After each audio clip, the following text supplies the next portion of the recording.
본문 시편 63편은 우리 많은 CCM 곡으로 불려지는 그런 여러 곡이 만들어진 또 그런 곡이기도 합니다. 하나님이시여라는 그 특별히 유명한 곡이 소리엘의 유상열 씨가 만든 곡으로 유명합니다. 하나님이시여 하나님이시여 주는 나의 하나님이시로다. 나의 몸과 마음 주를 갈망하며 이제 내가 주께 고백하는 말 여호와는 나의 빛이요. 이렇게 진행이 되는 CCM 곡입니다. 이 시편 63편은 1절에서 어떻게 시작하고 있습니까? 하나님이여 주는 나의 하나님이시라. 내가 간절히 주를 찾되 라고 했습니다. 하나님이시여, 이 하나님을 부르면서 시작을 합니다. 그리고 고백합니다. 당신은 나의 하나님이십니다. 이 사실 오늘 시편에 나오는 주라고 하는 말은 히브리어 원문을 보면 주님이라는 호칭이 아니라 전부 당신, 2인칭 당신을 뜻하는 단어, 영어의 you라고 하는 뜻입니다. 그런데 하나님을 향해서 당신이라고 부르는 거니까 주라고 하는 것은 결국 하나님이 맞습니다. 우리 신약성경에도 베드로가 예수님한테 주는 그리스도시요, 당신은 그리스도시요, 이렇게 주라고 번역을 우리 성경이 그렇게 잘합니다. 하나님을 향해서 당신이라고 부르니까 결국 하나님이 맞아서 이 주님이라는 호칭을 쓰지는 않았지만 그래도 주님이신 하나님이라고 말해도 우리가 틀리지는 않습니다. 그래서 1절에는 주는, 당신은 나의 하나님이라고 고백하고 3절에서는 더 놀라운 고백을 하고 있습니다. 주의 인자하심이 생명보다 나음으로. 조금 푼다면 당신의 인자하심이 나의 생명보다 낫습니다 라고 하는 뜻입니다. 당신의 인자하심은, 즉 하나님의 은혜는 나의 생명보다 더 좋고 귀하다고 고백합니다. 이 하나님의 인자하심은 모든 창조된 피조 세계에 깃들어 있기 때문입니다. 하나님의 그 선하신 뜻으로 천지를 창조하시고 인간을 창조하셨기에 주님의 인자하심이 사실은 우리의 생명보다도 다 먼저 근본적으로 배경에 있는 것입니다. 생명보다도 하나님의 인자하심, 하나님의 사랑, 하나님의 은혜가 앞선다고 하는 고백입니다. 뒤집어 말하면 하나님의 인자하심, 하나님의 은혜가 없이 사는 것이 의미가 없다라고 하는 뜻입니다. 사울 왕에게 쫓겨서 혹은 자신의 사랑하는 아들 압살롬에게 그 반란을 당해서 비록 유대의 광야 이곳저곳에 피해 다니는 다윗 왕이지만 하나님은 나를 보호하시고 나를 돌보시는 나의 하나님이심을 믿었기에 나의 하나님이여 부를 수가 있었습니다. 그래서 다윗이 하나님을 이렇게 친밀하게 부른 것처럼 우리 하나님께서는 우리 각자에게도 나의 하나님이 되십니다. 내 생명보다 나은 인자하심의 하나님이 바로 나의 하나님이십니다. 다윗이 광야에서 부른 이 노래를 우리가 오늘 함께 읽으며 수고하며 고단한 우리의 인생길에서 하나님과 동행하며 그분의 인자하심을 누리는 복이 충만하시기를 바랍니다. 이 첫 번째로 하나님을 갈망하는 영혼이 인자하심을 경험합니다. 다윗이 광야에서 부르는 이 노래는 하나님을 간절히 찾고 갈망하며 앙모하고 있습니다. 1절 말씀을 다시 읽으면 하나님이여 주는 나의 하나님이시라. 내가 간절히 주를 찾되 물이 없어 마르고 황폐한 땅에서 내 영혼이 주를 갈망하며 내 육체가 주를 앙모하나이다. 나의 하나님께 다윗은 고백합니다. 내가 간절히 당신을 찾습니다. 우리가 하나님을 찾고 부를 수 있다는 이 관계가 진실로 큰 복입니다. 우리가 하나님의 자녀가 되는 은혜를 입어서 하나님을 하나님 아버지라고 부를 수 있는 특권을 받았으니 이것이 얼마나 큰 복입니까? 다윗처럼 고난 가운데 있을 때 우리는 특히나 하나님을 간절히 사모하며 찾게 됩니다. 모든 것이 잘 될 때는 우리가 오히려 느끼지 못하다가도 큰 어려움을 만나게 될 때 하나님으로부터 멀리 있는 것 같고 혹은 아예 단절된 것처럼 그렇게 느껴질 수 있습니다. 하나님을 향한 간절함과 갈망이 얼마나 큰지, 얼마나 다윗이 급한지, 다윗의 마음은 마치 사막과 황무지가 바싹 말라서 물을 기다리는 것과 같습니다. 다윗이 물론 메마른 광야에서 이 노래를 실제로 그 유대 광야에 피신해 있으면서 여기저기 쫓기면서 이 노래를 처음 불렀을 것이지만 이 말은 단순히 장소만을 지칭하는 것이 아니라 다윗 자신의 마음 상태, 영적인 상태를 의미하는 말이기도 합니다. 주님, 저는 지금 당신을 간절히 찾고 있습니다. 물이 없어 마르고 황폐한 땅이 담비를 갈급해하듯이 저는 하나님께 목말라 하고 있습니다. 이렇게 다윗이 그 마음으로 외치고 있습니다. 우리나라의 참 요즘에 이러한 푸른 풍경과 달리 이스라엘이나 이집트, 요르단 이런 성지에 가보면 나무 한 그루 없는 언덕들이 끝없이 펼쳐져 있는 광야를 쉽게 볼 수 있습니다. 이 흙덩어리가 쌓여 있는데 그것이 산이라는 겁니다. 오히려 나무가 있는 산이 드물 정도입니다. 광야는 햇빛이 내리쬐는 낮에는 뜨거워서 견딜 수가 없고 해가 진 밤에는 추위에 떨 수밖에 없습니다. 그런 광야에 적지 않은 수도원들이 곳곳에 숨어 있는데 이는 광야라는 것이 오직 하나님만 바라볼 수 없는 척박한 조건의 장소이고 하나님과의 관계에 집중할 수 있는, 반대로 본다면 또 그런 장소이기 때문입니다. 예수님께서도 40일 동안 광야에서 금식과 시험의 훈련을 거치시고 비로소 사람들에게 가셔서 하나님 나라가 가까이 왔다고 복음을 외치셨습니다. 갈라디아서에도 보면 바울이 다메섹에서 곧바로 예루살렘에 가지 않고 아라비아에 갔었다라고 하는 이런 또 기록이 있습니다. 광야에서와 같은 인생을 사는 인간은 끊임없이 무언가에 목말라하며 살아가게 됩니다. 우리 성도님들은 인생을 살면서 어떤 갈증이 있고 갈망이 있고 간절함이 있습니까? 인간이란 존재는 만족을 얻기 위해서 큰 노력과 시도를 하면서도 또한 만족할 줄 모르는 것이 인간의 또 모순적인 모습이기도 합니다. 그러나 우리 믿는 자들은 한 가지 분명한 결론을 찾고 분명한 방향을 가져야 합니다. 우리 성도들은 돈이나 명예나 권력이나 인기나 성공 이런 것이 최종 목적이 되는 것이 아니라, 이런 것이 갈망의 최종점이 되는 것이 아니라 바로 영혼의 주인 되시는 하나님을 찾는 것이 삶의 목적이 되어야 합니다. 우리 인생의 주인은 바로 하나님이시기 때문입니다. 우리 인생은 인자하심을 나에게 베푸시는 하나님을 발견하며 경험하는, 걸어가는 순례길과도 같습니다. 나에게 고유한 은혜를 베푸시는 나의 하나님을 찾아가는 갈망의 길을 우리가 다 걸어가고 있는 것입니다. 물이 없어서 마르고 척박한 땅 위에서 다윗이 하나님을 찾아 헐떡이며 주님을 사모하여 신음하며 이 시편을 지어 불렀는데 훗날 광야에서 불렀던 노래를 더 보충하여 부른 내용이 추가되어 2절에 나옵니다. 이 시편이라고 하는 것이 전체 이 150편으로 모아지고 지금 우리가 이렇게 책으로 볼 수 있기까지는 사실은 오늘날의 형태는 800년의 그러한 세월을 거쳤다는 것입니다. 공동체의 그 신앙 고백이 계속 쌓인 것입니다.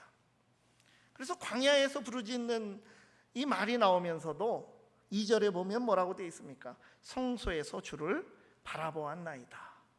바로 성소에서 하나님을 찾고 만나서 하나님을 향하여 눈을 들고 마음을 열고 서 있는 예배자가 된 모습, 그것이 또한 여기에 함께 들어 있습니다.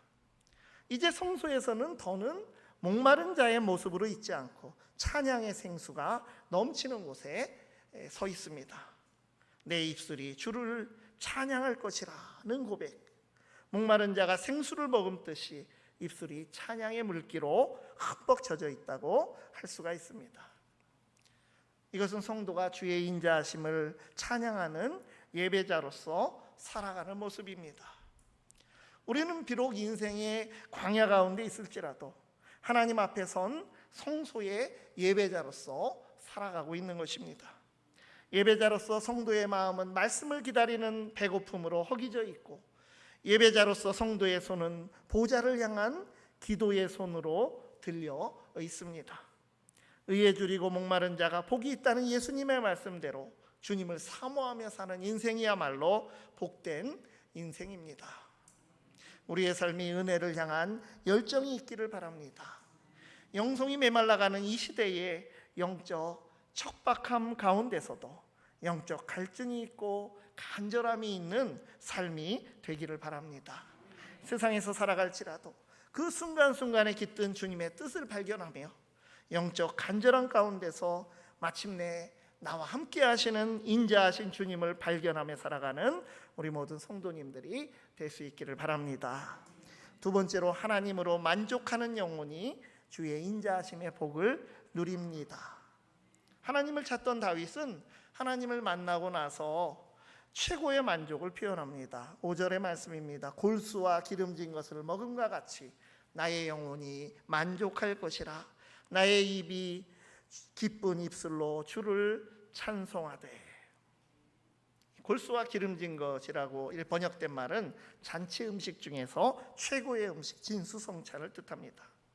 아주 최고의 음식을 먹는 만족함과 같이 하나님의 임재를 느낀 다윗은 이제 그 만족함이 너무 커서 기쁜 입술로 주님을 찬양하고 있습니다. 참 그렇게 하나님을 찾고 갈급하게 찾고 목마르던 다윗은 하나님을 만나면서 너무나 큰 만족함을 느끼게 됩니다. 이제 목마른 영혼이 배부른 영혼이 되었습니다. 또한 광야에서 겪었던 부족함이 만족함으로 변해버린 지금, 성소 가까이 살아가며 주님과 교제하는 지금에 와서는 오늘 여기 말씀이 고백하는 대로 침소에서도 주님을 찬양하며 밤새도록 주님과 교제를 누리고 있습니다. 자다가 침상에서 주님을 생각하면 밤새도록 깨어서 새벽까지 주의 말씀을 묵상하며 읊조리며 찬송할 수 있을 정도로 그동안 누리지 못했던 것을 누리며 그것을 기쁨으로 함께하고 있는 것입니다. 우리가 예배자로서 하나님의 은혜를 갈망하고 사모하며 살아가는 것, 이것이 참으로 중요한데, 거기서 더 나아가서 갈망하고 사모하던 하나님께서 어느 순간 내 마음속 깊이 찾아오셨음을 깨닫게 될 때에 하나님과의 깊은 교제로 인하여서 감당할 수 없이 넘치는 만족을 경험하게 되는 것입니다. 그렇게 인자하신 나의 하나님과의 온전한 연합을 경험하게 되는 것입니다. 바울 사도의 유명한 고백이 있습니다. 예수 그리스도와 연합한 자신을 이렇게 고백했습니다. 갈라디아서 2장 20절 말씀. 내가 그리스도와 함께 십자가에 못 박혔나니 그런즉 이제는 내가 사는 것이 아니요 오직 내 안에 그리스도께서 사시는 것이라. 이제 내가 육체 가운데 사는 것은 나를 사랑하사 나를 위하여 자기 자신을 버리신 하나님의 아들을 믿는 믿음 안에서 사는 것이라. 우리가 주님께서 주시는 만족을 경험하는 그때 골수와 기름진 것을 먹고 원 없이 배부른 것과 같은 영적 만족감을 경험하게 되는 것입니다. 그러면 우리는 무엇을 하겠습니까? 낮에도 하나님을 찬양하고 밤에도 주님을 묵상하는 것입니다. 그리고 비로소 우리의 영혼이 광야의 땡볕과 같은 이 세상 가운데 우리가 살아가지만 주의 날개 아래 그 그늘에서 쉼을 얻게 되는 것입니다. 하나님을 묵상하며 주님을 알아갈수록 더욱 주님은 나의 도움이 되시고 날개 그늘에 품어주시는 분이심을 우리가 우리 삶 속에서 거듭 그 은혜로 깨닫게 되는 것입니다. 모세는 광야에서 하나님의 백성을 축복하면서 행복한 사람이라고 작별의 노래를 불렀습니다. 분명하게 이렇게 성경에 번역이 되어 있습니다. 신명기 33장 29절에 이스라엘이여 너는 행복한 사람이로다. 여호와의 구원을 너같이 얻은 백성이 누구냐? 그는 너를 돕는 방패시요 내 영광의 칼이시로다. 내 대적이 내게 복종하리니 내가 그들의 높은 곳을 밟으리로다.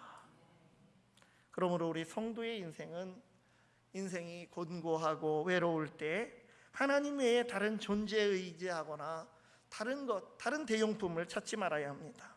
세상의 어떤 것도 그저 일시적이고 불완전한 만족과 위안이 될 뿐입니다. 오직 그분 인자하신 나의 하나님을 찾아서 만족을 누리는 행복한 사람으로 살아가실 수 있기를 바랍니다. 세 번째로 주를 가까이 따르는 영혼을 승리의 삶으로 인도하여 주십니다.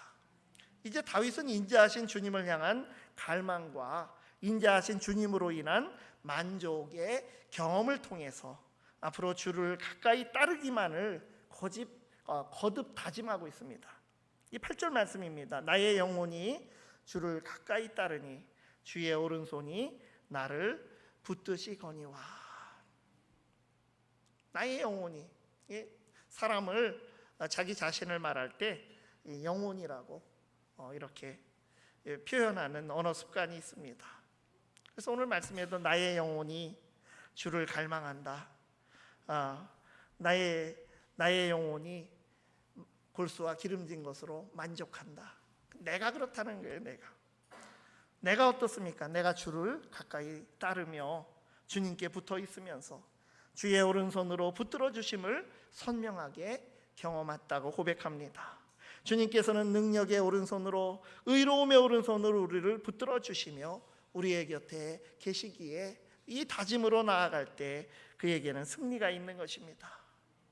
반면 다윗을 대적하고 그를 파멸시키려 하고 끝이 보이지 않는 깊은 웅덩이로 밀려 넘어지게 할 것 같고 다윗을 죽여서 짐승의 먹잇감이 되게 하려던 그러한 존재들은 오히려 자기가 다윗에게 의도했던 것들의 스스로가 그런 처지가 되어서 승냥이의 먹이가 된다라고 오늘 마지막에 이 시편은 노래하고 있습니다. 다윗을 모함하던 거짓된 정보, 진실이 다 드러나고 이제 억울함이 풀리게 되는 것입니다. 믿음이라는 것은 무엇입니까? 우리가 주님을 만나서 주님을 영접하는 그런 회심으로서의 믿음, 그것은 초보적인 믿음입니다. 믿음, 성경이 말하는 믿음, 피스티스라고 하는 것은 끝까지 한결같은 것을 말합니다. 충성이라고 하는 것은 군인이나 피고용인이 일을 열심히 한다는 뜻이 아니라 한결같이 자리를 지키고 본분을 다해서 믿을 만하다고 하는 것이 바로 성경의 충성이라고 하는 것입니다. 다윗을 붙들어 주셨던 하나님, 우리의 광야와 같은 인생길에서 똑같이 우리와 동행하시는 하나님이 우리와 함께하여 주시는 것입니다. 그 인자하심과 권능의 오른손으로 붙잡아 주시는 주님의 손을 붙들고 믿음으로 나아갈 때 광야 같은 세상에서도 우리는 어떤 대적과 장애물과 걸림돌도 돌파하고 넉넉히 이기는 승리가 우리에게 주어지는 것입니다. 하나님의 인자하심이 생명보다 귀하다고 고백하는 광야의 노래가 우리의 노래가 되어서 인자하신 하나님을 사모하며 참된 만족과 승리를 누리는 우리 모두의 삶이 되기를 간절히 바랍니다. 기도하시겠습니다. 전능하시고 인자하신 하나님 아버지, 주님을 갈망하며 찾는 인생, 주님으로 만족하는 인생, 주님을 가까이 따르며 날마다 승리의 노래를 부르는 인생으로 새롭게 하여 주시옵소서. 예수님 이름으로 기도드리옵나이다. 아멘. 우리 다 같이